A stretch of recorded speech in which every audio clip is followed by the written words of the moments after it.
Assistant BC welfare officer గడ్డ బాలముకుందం ఇంట్లో ACB అధికారులు సోదాలు నిర్వహించారు. జనవరి 28న కంచిలో వార్డుల నుంచి 1,84,000 లంచం తీసుకుంటుండగా ఏసీబీ అధికారులు పట్టుకున్నారు. ఆయన బీసీ వసతి గృహాల్లో ఉంటున్న విద్యార్థుల నుంచి నెలవారీ ₹5 చొప్పున వసూలు చేస్తున్నట్లు ఆరోపణలు రావడంతో ఇక అధికారులు దాడులు చేశారు. ఈ దాడుల్లో అక్రమ ఆస్తులు ఉన్నట్లుగా కూడా గుర్తించారు. ఇక ఇదే అంశానికి సంబంధించి మరింత సమాచారం మా కరెస్పాండెంట్ అందిస్తారు. Good morning Gagan. Good morning, చెప్పండి. అంటే అధికారుల సోదాల్లో ఏకంగా బీసీ వెల్ఫేర్ ఆఫీసర్ దొరకడాన్ని ప్రత్యేకంగా ఎలా చూడాలంటారు?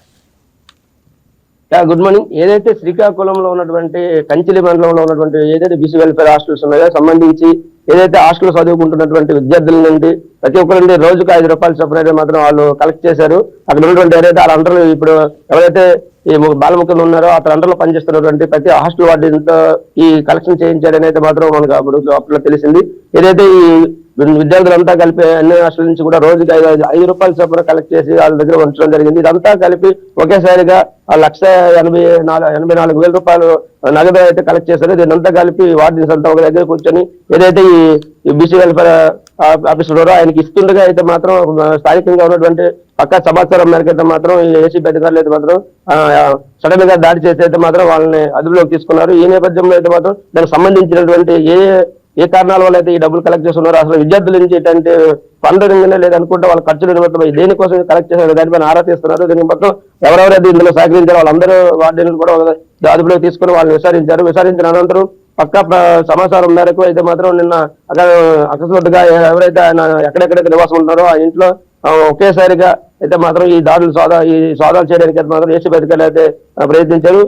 ఈ నేపథ్యంలో అయితే ఆయన ఇంట్లో దాడులు జరిగాయి. దాడులు జరిగిన తర్వాత అయితే కొన్ని అక్రమ ఆస్తులు కూడా ఆయన కూడబెట్టినట్లయితే మాత్రం కొన్ని దస్తావేజులు దొరికినట్లు కూడా ప్రాథమిక అంచనాకి అయితే మాత్రం ఏసీబీ అధికారులు వచ్చారు కదా.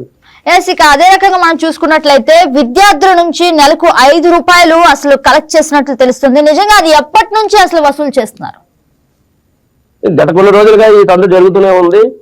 ప్రతి నెల ఒక విద్యార్థి అయితే మాత్రం ₹5 చొప్పున కలెక్ట్ చేసి సంబంధిత తన ఏదైతే హాస్టల్లో ఉంటున్నారో హాస్టల్లో ఉన్నటువంటి వార్డెన్స్ కి ₹5 చొప్పున వాళ్ళు ప్రతి నెల కట్టాలి. కడితే అప్పుడు వాళ్ళకి అనుకున్న విధంగా అయితే మాత్రం వాళ్ళు ఆ విద్యార్థులతో ఉంటున్నట్టు తెలుస్తుంది. విద్యార్థులు కూడా ₹5 కదా పోయేదేముందన్న ఆలోచనతో అయితే మాత్రం వార్డెన్ ఇచ్చినటువంటి ఆదేశాల మేరకు అయితే వాళ్ళు కలెక్ట్ చేయడము, ప్రతి విద్యార్థి నుంచి ₹5 కలెక్ట్ చేసి ప్రతి నెల ఒక దగ్గర పెట్టడం, అది ఆ వార్డెన్ వచ్చి ఆ కలెక్షన్ తీసుకునేటప్పుడు వాళ్ళకైతే అక్కడ ఉన్నటువంటి లాస్ట్ లో ఉన్నటువంటి సీనియర్ విద్యార్థులు ఎవరు ఉంటారో వాళ్ళ ద్వారా వార్డెన్కి అయితే చేతులకు మారుతున్నాయి. దీని ద్వారా ఇవంతా ఒక దగ్గర పెట్టి ఎవరైతే ఆఫీస్ వచ్చే టైంకి మాత్రం ఈ బాలముఖంలో వచ్చి వాళ్ళతో మీటింగ్ పెట్టి అదేదైతే ఈ సమాచారం మొత్తం సమావేశమవుతారో అయినప్పుడు ఉన్నటువంటి మండలంలో ఉన్నటువంటి వార్డెన్స్ అంతా కూడా వచ్చి అక్కడికి వచ్చి ఆయనకి అందించే ప్రక్రియ అయితే ప్రతి నెల జరుగుతుందని తెలుస్తుంది. ఇక అధికారులు ఎలాంటి చర్యలు తీసుకోవచ్చు? ప్రస్తుతం గత జనవరి 28న అయితే ఈ ఉదంతం అయితే తెర మీదకి వచ్చింది. దీంతో అప్పటి నుండి సంబంధిత అధికారులు అయితే మాత్రం దీని పేరు పూర్తి సమాచారం సేకరిస్తున్నారు. అసలు ఎందుకు జరుగుతుంది, ఎప్పటి నుంచి ఇలాంటి ప్రక్రియ నడుస్తుంది అనే విషయం పైన మాత్రం నేటి వరకు ఆ పైనటువంటి ఆ సమస్యలు అసలు ఎందుకు జరుగుతుంది, ఇదే హాస్టల్లో జరుగుతుంది లేకపోతే మొత్తం జిల్లాలో ఉన్నటువంటి అన్ని హాస్టల్స్ లో ఈ తంతులు నిర్వహిస్తున్నారు అనే విషయం పైన అయితే మాత్రం అధికారులు ఇప్పటికే పూర్తిగా దర్యాప్తు చేశారు. ఈ నేపథ్యంలో కొన్ని ఆరోపణలు కూడా వినిపించడంతో ఒకసారిగా ఏసీబీ అధికారులు కూడా రంగప్రవేశం చేశారని చెప్పాలి.